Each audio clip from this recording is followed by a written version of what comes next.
one thing that I think was kept that it's important to mention is the final walkthrough that we want to do right before we go to closing. I mean, it doesn't have to be the same day, but normally a day or two before.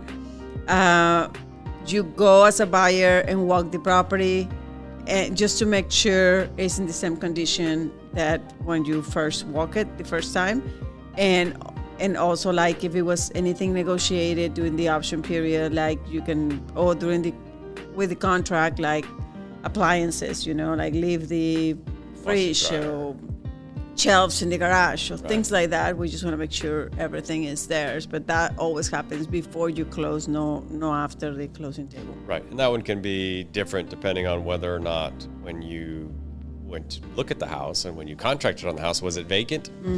Because probably not much has changed. So we usually requested, of course, it be cleaned. It depends on the situation, professionally cleaned. So we're going to go in and make sure that that's been done.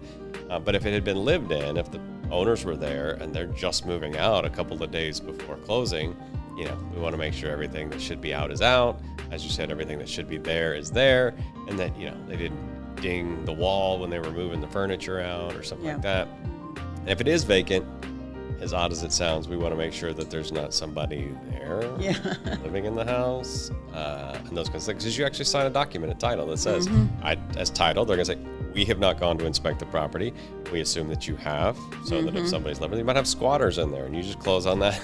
Now it's your problem. Some dude's in there, and he's got squatters' rights. Yeah.